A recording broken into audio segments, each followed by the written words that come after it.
வணக்கம்,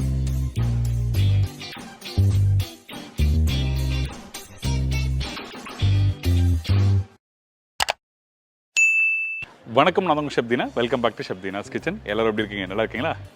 இனி நம்ம கிச்சனில் ஒரு அருமையான ஸ்டைலில் பண்ணுற பக்கோடா குழம்பு எப்படி ரெடி பண்ணுறது பார்க்க போகிறோம். இதோட ஒரு சாஃப்டான சப்பாத்தி எப்படி பண்ணுறது பார்க்கலாம். பக்கோடா குழம்புக்கு தேவையான பொருட்கள்: பெரிய சைஸ் வெங்காயம் 2 நம்பர், சின்ன வெங்காயம் 20 நம்பர், பெரிய சைஸ் தக்காளி 1 நம்பர், பச்சை மிளகாய் 2 நம்பர், பொடிச்சு நறுக்கிய இஞ்சி 1 டேபிள் ஸ்பூன், கடல மாவு 3 டேபிள் ஸ்பூன், அரிசி மாவு 2 டேபிள் ஸ்பூன், மஞ்சத்தூள் 1/4 டீஸ்பூன், சில்லி பவுடர் 1/2 டீஸ்பூன், குழம்புத்தூள் 1 டீஸ்பூன், புளி 1 நெல்லிக்காய் சைஸ், தேங்காய் 2 வத்தை, கடுகு 1/4 டீஸ்பூன், சீரகம் தாளிப்புக்கு தேவையான அளவு, பெருங்காயம் 1/4 டீஸ்பூன், கருவேப்பிலை சிறிதளவு, கொத்தமல்லி தேவையான அளவு, உப்பு டு டேஸ்ட், எண்ணெய் சமைக்கிறதுக்கு தேவையான அளவு. இதாங்க இந்த பக்கோடா குழம்புக்கு தேவையான பொருட்கள். இந்த பக்கோடா குழம்பு பாடுறதுக்கு நம்ம என்ன பண்ண போகிறோம்னா, ஃபஸ்ட்டு குழம்பு ரெடி பண்ணுறதுக்கு முன்னாடி இந்த பக்கோடாவை நம்ம ஃப்ரை பண்ணி எடுக்க போகிறோம். அதெல்லாம் நம்ம என்ன பண்ணுறோன்னா, ஃபஸ்ட்டு பெரிய சைஸ் வெங்காயத்தை இந்த மாதிரி பிரியாணிக்கு கட் பண்ணுற மாதிரி கட் பண்ணி எடுத்துக்கங்க. நீங்கள் நார்மலாக வீட்டில் பச்சடி பண்ணுவீங்களே, வெங்காய பச்சடி, அந்த மாதிரி 1/2 கட் பண்ணி ஸ்லைஸ் பண்ணணும். பொடிசாக கட் பண்ணக்கூடாது, இந்த மாதிரி ஸ்லைஸ் தான் கட் பண்ணி போடணும். அதுக்கப்புறம் தேவைகளுக்கு பச்சை மிளகா போட்டிருக்கோம். அதே டைமில் இஞ்சி. இந்த இடத்துல இந்த மாதிரி இஞ்சியும் பச்சை மிளகா ரொம்ப முக்கியம் இந்த மாதிரி பக்கோடா பண்ணுறதுக்கு. அதுவும் பர்டிகுலராக இந்த மாதிரி பக்கோடா குழம்பு பண்ணுறதுக்கு பச்சை மிளகா இஞ்சி கரெக்டாக போட்டுக்கணும். இதுக்கு பிறகு கொத்தமல்லி கருவேப்பிலை இதெல்லாம் போட்ட பிறகு சில்லி பவுடர் போடுங்க. இந்த சில்லி பவுடர் எதுக்காக இந்த இடத்துல நான் யூஸ் பண்ணுறதுன்னா, ஒன்று கொஞ்சம் கலர் கொடுக்கும், அதே டைமில் ரொம்ப காரம்லாம் கொடுக்காது. இதுக்கப்புறம் மஞ்சத்தூள், உப்பு தேவையான அளவுக்கு, இதோட அரிசி மாவு. இந்த இடத்துல அரிசி மாவு நான் சொன்ன குவான்டிட்டி கரெக்டாக இருக்கும். நீங்கள் அதிகமாக போட்டிங்கன்னா உங்களுக்கு நல்லா இருக்காது. அரிசி மாவு கொஞ்சம் முறுமுறுப்பு தன்மை கொடுக்கறதுக்கு, கடல மாவு ஒன்றோட ஒன்று சேர்க்கறதுக்கு கடல மாவு யூஸ் பண்ணுறோம். ஸோ அதனால் நான் சொன்ன குவான்டிட்டி அரிசி மாவும் கடல மாவும் போட்டு நல்லா மிக்ஸ் பண்ண ஆரம்பிங்க. இதுக்கப்புறம் இந்த இடத்துல முக்கியமாக பெருங்காயம் யூஸ் பண்ணுறோம். இந்த மாதிரி எண்ணெயில் ஃப்ரை பண்ணி சாப்பிட்ற எந்த ஒரு பொருளும் பெருங்காயம் யூஸ் பண்ணுறது ரொம்ப நல்லது. இந்த பெருங்காயம்லாம் போட்ட பிறகு நம்ம என்ன பண்ணுறோம், இந்த மாதிரி கையிலே நல்லா மிக்ஸ் பண்ணுறோம். தண்ணி தெளிக்காமல் மிக்ஸ் பண்ணுறோம். ஏங்கிட்டனா அந்த வெங்காயத்தில் ஈரத்தன்மை இருக்கும். அப்போ என்னவும் கடல மாவு அரிசி மாவு எல்லாம் கொஞ்சம் ஒன்றோட ஒன்று சேர ஆரம்பிக்கும். அதுக்கு பிறகு தேவைப்பட்டால் தண்ணி தெளித்து மிக்ஸ் பண்ணணும். இன்னொரு முக்கியமான விஷயம், தண்ணி தெளித்து தான் மிக்ஸ் பண்ணணும். தண்ணி ஊற்றி நீங்கள் ஒன்றா போட்டு மிக்ஸ் பண்ணக்கூடாது. ஒரேடியாக நீங்கள் தண்ணி போட்டு நல்லா மிக்ஸ் பண்ணி எடுத்துக்கிட்டீங்கன்னா கெட்டி ஆகிடும். அதுக்கப்புறம் உங்களுக்கு பக்கோடா ரொம்ப பெருசாக வரும். அப்புறம் முறுமுறுப்பு தன்மை கொடுக்காது.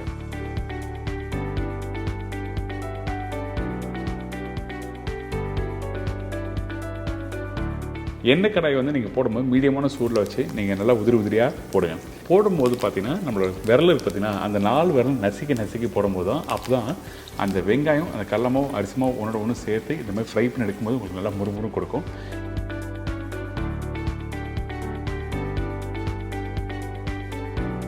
நீங்கள் வீட்டில் பக்கோடா பண்ணணுச்சுன்னா இந்த மெத்தடில் ட்ரை பண்ணி பார்க்கலாம். இன்கேஸ் உங்களுக்கு கொஞ்சம் கடல மாவு அரிசி மாவு உங்களுக்கு அதிகமாக வேணால் யூஸ் பண்ணலாம், ஒன்றும் தவறு எதுவுமே இல்லை. அப்போ என்னென்னா கொஞ்சம் பெருசு சைஸாக வரும், அவ்வளோதான் விஷயம். இப்போ ஓரளவுக்கு நல்லா கரெக்டாக ஃப்ரை பண்ணி எடுத்து முடித்த பிறகு ஒரு சின்ன தட்டில் எடுத்து வச்சுருங்க.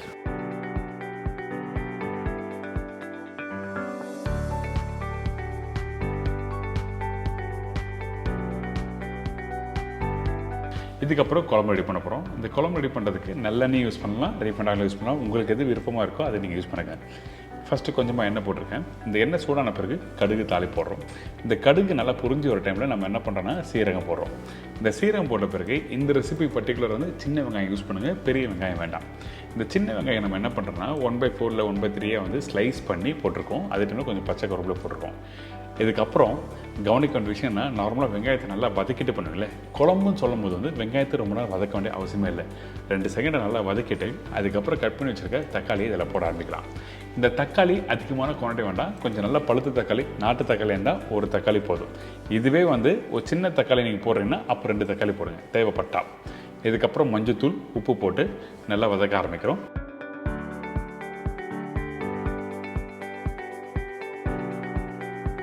இதுமாதிரி வதங்கி வர டைமில் நம்ம என்ன பண்ணுறோன்னா குழம்புத்தூள். நம்ம வீட்டில் குழம்புத்தூள் இருக்கும் பார்த்தீங்களா, நீங்கள் நார்மலாக மிளகாத்தூளும் தனியாத்தூள் யூஸ் பண்ணுறதுக்கு பதிலாக அதாவது தனித்தனியாக வச்சுருப்பீங்க பவுடர் மசாலா. அந்த பவுடர் மசாலா யூஸ் பண்ணுறதுக்கு பதிலாக இந்த மாதிரி குழம்புத்தூள் யூஸ் பண்ணால் ரொம்ப நல்லாயிருக்கும். இந்த குழம்புத்தூள் எப்படி பண்ணுறது சொல்லிட்டு நம்ம சேனல் ஆல்ரெடி போட்டிருக்கேன். அதோட லிங்க்கும் நான் கீழே கொடுத்துருக்கேன், நீங்கள் ட்ரை பண்ணி பாருங்கள். இந்த குழம்புத்தூள் போட்ட பிறகு நல்லா மிக்ஸ் பண்ணுங்கள். அடுப்போட ஃப்ளேம் லோ ஃப்ளேம் வச்சு நல்லா குக் பண்ணும்போது தக்காளி தொக்குமா ரெடி ஆகும்.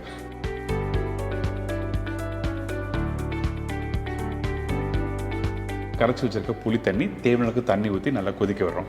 நல்லா புரிஞ்சுக்கோங்க, புளி தண்ணி போட்ட பிறகு ஒரு 2லேருந்து 3 டம்ளர் தண்ணி ஊற்றி நல்லா கொதிக்க விடுங்க. குறைஞ்சபட்சம் ஒரு 10லேருந்து ஒரு 15 நிமிஷம் நல்லா கொதிக்கணும்.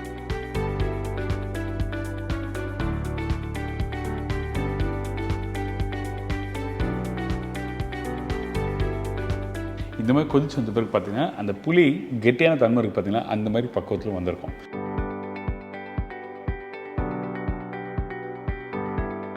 இந்த மாதிரி கொஞ்சம் ஓரளவுக்கு கெட்டியான தன்மை வந்த பிறகு நம்ம என்ன பண்ணுறோம்னா, கடைசியாக தேங்காய் பால் 2 பத்து தேங்காய் சொன்ன பார்த்தீங்களா, அதில் கொஞ்சமாக தண்ணி ஊற்றி தேங்காய் பால் கெட்டியாக அரைச்சி எடுத்துங்க.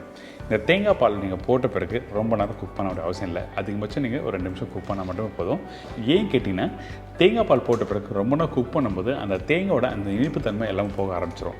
அதனால ரொம்ப நேரம் குக் பண்ணாமல் ஒரு 2 நிமிஷம் அந்த பச்சை வாசனை போகட்டுன்னு சொல்லிட்டு குக் பண்ணிவிட்டு அதுக்கப்புறம் கொஞ்சம் கொத்தமல்லி போட்டு இறக்குனீங்கன்னா இந்த குழம்பு ரெடி.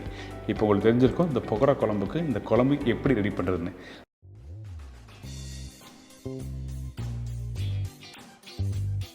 ஃபைனலாக நீங்கள் ரெடி பண்ணி வச்சுருக்க அந்த பக்கோடாவை மேலே போட்டு மிக்ஸ் பண்ணி சுட எடுத்து சர்வ் பண்ணுங்கள். ரொம்ப நல்லாயிருக்கும். அதிக நேரம் வந்து ஊற வச்சு சாப்பிட வேண்டாம். ஊற வச்சு சாப்பிட்டா நல்லா தான் இருக்கும். ஆனால் அந்த முறுமுறுப்பு தன்மையோட அந்த குழம்போடு சேர்த்து சாப்பிடும்போது வேறு எதுவுமே தேவையில்லை தொட்டுக்க ரைஸுக்கு. அந்தளவுக்கு ஒரு பிரமாதமான ரெசிபி தான் இந்த பக்கோடா குழம்பு. ட்ரை பண்ணி பார்த்து ஃபீட்பேக் கொடுங்க. சப்பாத்திக்கு தேவையான பொருட்கள்: கோதுமை மாவு 1 கப்பு, உப்பு தேவையான அளவு, நெய் குக் பண்ணுறதுக்கு தேவையான அளவு. இதாங்க இந்த ப்ரிப்பரேஷன் தேவையான பொருட்கள். சப்பாத்தி ரெடி பண்ணுறதுக்கு ஃபஸ்ட் நம்ம என்ன பண்ணுறோம், மாவு மிக்ஸ் பண்ணுறோம். இந்த மாவில் உப்பு தண்ணி ஊற்றி மிக்ஸ் பண்ணுறோம். இது எப்போ நம்ம வீட்டில் பண்ணுறதாங்க, இதில் என்ன பெரிய வித்தியாசம் வரப்போ சொல்லி கேட்பீங்க.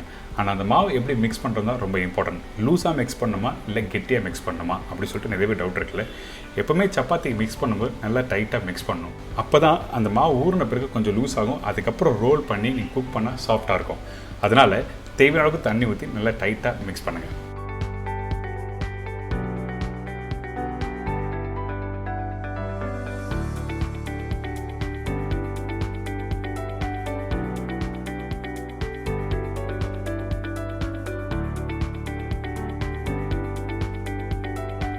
அப்பப்போ கொஞ்சம் லைட்டாக தண்ணி தெளித்து நல்லா மிக்ஸ் பண்ணிக்கலாம்.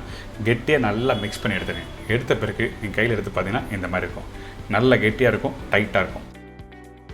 நல்ல கெட்டியாக டைட்டாக இருக்கும். 2 விரல் வச்சு நீங்கள் ப்ரெஸ் பண்ணினா உங்களுக்கு தெரிய வரும் நல்ல மாவு டைட்டாக இருக்கா இல்லையான்னு. அதே டைமில் இந்த மாவு நல்லா ஃபோல்ட் பண்ணுறேங்க. ஃபோல்ட் பண்ணிவிட்டு ஒரு மூடி போட்டு கரெக்டாக ஒரு 20 நிமிஷம் ரெஸ்ட் விடுங்க. அதுக்கு பிறகு நீங்கள் மாவை கையில் எடுத்திங்கன்னா நல்லா சாஃப்டாக இருக்கும். அதே டைமில் கொஞ்சம் லூஸாக இருக்கும். அதாவது ஒரு 10% அளவுக்கு கொஞ்சம் மாவு நல்லா எலசாக இருக்கும். அதுக்கு பிறகு நம்ம என்ன பண்ணுறோம், நல்லா மாலிஷ் பண்ணணும். எப்போவுமே மாவு மிக்ஸ் பண்ணி முடித்த பிறகு கொஞ்சம் ரெஸ்ட் வரணும். அதுக்கப்புறம் மாவை நல்லா மாலிஷ் பண்ணணும். எதுக்காக இப்படி பண்ணுறோம் கேட்டிங்கன்னா, அந்த கோதுமை மாவு உப்பு தண்ணி எந்த அளவுக்கு நல்லா ஊறி மிக்ஸ் ஆகுதோ அப்போ தான் அந்த டோ வந்து நல்லா டெக்ஸ்சரில் வரும். அதுக்கு பிறகு நம்ம என்ன பண்ணுறோன்னா, உங்களோட விரல் இருக்குல்ல, அந்த விரலை வச்சு பின்பகுதியை கரெக்டாக ஃபோல்ட் பண்ணுங்கள். எதுக்காக இப்படி ஃபோல்ட் பண்ண கேட்டிங்கன்னா, அந்த மாவு நல்லா ரவுண்டாக வரும். அதே டைமில் ஒன்றோட ஒன்று சேர ஆரம்பிக்கும், சாஃப்டாக இருக்கும். ஸோ இப்போ பாருங்கள், நல்லா மிக்ஸ் பண்ணி முடித்த பிறகு உங்களுக்கு காமிக்கிறேன்.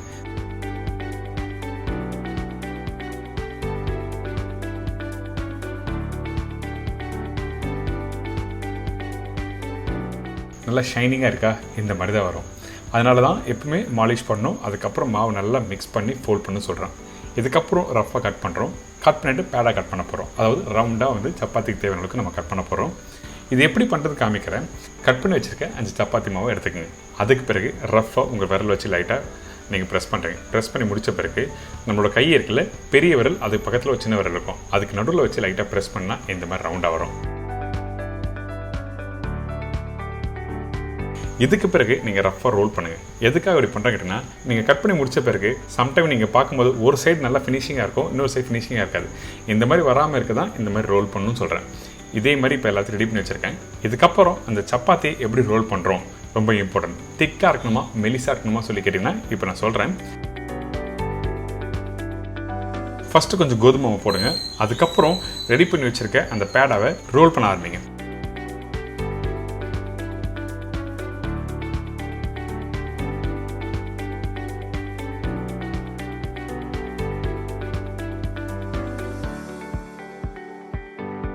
அதுக்கப்புறம் கையில் எடுத்திங்கன்னா மெலிசாக இருக்கணும். எப்போவுமே சப்பாத்தி நீங்கள் குக் பண்ணும்போது திக்காக இருந்தால் என்ன ஆகும் கேட்டிங்கன்னா, தோசைக்கல்லில் போட்டு குக் பண்ணும்போது கண்டிப்பாக ரப்பர் மாதிரி ஆகும். அதே டைமில் ஹார்ட் ஆகும். ஏன் கேட்டிங்கன்னா, அந்த டைம் வந்து குக் பண்ணுறதுக்கு அதிகரிக்கும். அதனால தான் மெலிசாக ரோல் பண்ண சொல்கிறேன். அதுக்கப்புறம் இன்னொரு முக்கியமான அது என்ன கேட்டிங்கன்னா, இந்த தோசைக்கல்லில் நீங்கள் சப்பாத்தி மாவு போடும்போது என்ன பண்ணுங்கன்னா, கல் நல்லா சூடாகணும். சூடு இல்லாத கல்லை போட்டிங்கன்னா குக் பண்ணுறதுக்கு டைம் திருப்பி அதிகமாகும். அந்த டைமில் உங்களோட சப்பாத்தி ரஃப் ஆகும், ஹார்ட் ஆகும். அதனால் எப்போவுமே கல் சூடாகணும். ஃபஸ்ட் ரெடி பண்ணி வச்சுருக்கேன். சப்பாத்தி போட்ட பிறகு கரெக்டாக ஒரு 10 செகண்ட் விடுங்க. அதுக்கப்புறம் திருப்பி போட்டு எடுத்திங்கன்னா இந்த மாதிரி நல்லா பொங்கி புஷ்ஷுன்னு வரும். இந்த மாதிரி வந்தால் சப்பாத்தி சூப்பராக வரும். நீங்கள் இதே வீட்டில் பண்ணும்போது இந்த மாதிரி புஷ்ஷுன்னு வரலன்னா கண்டிப்பாக அந்த சப்பாத்தி ஆகிறதுக்கு வாய்ப்பு இருக்குது. அப்படியும் நல்லா வந்ததுன்னா ஒரு 10 நிமிஷம் கழிச்சு பார்த்தீங்கன்னு வச்சுக்கோங்க, சப்பாத்தி அப்படியே கல் மாதிரி சாப்பிடவே முடியாது. அந்த மாதிரி ப்ராப்ளம் வரும். அதனால தான் எப்போவுமே சப்பாத்தியை தின்னாக ரோல் பண்ணணும். அதுக்கப்புறம் சூடான தோசைக்கல்லை போட்டு குக் பண்ணி எடுத்திங்கன்னா இந்த மாதிரி சாஃப்டாக ரெடி ஆகிடும். ஃபைனலாக உங்களுக்கு பிடிச்ச மாதிரி கொஞ்சம் எண்ணெய், அப்படி இல்லைனா நெய், பட்ரு எதை வேணால் யூஸ் பண்ணிக்கலாம். கண்டிப்பாக ட்ரை பண்ணுங்கள், என்ஜாய் பண்ணுங்கள்.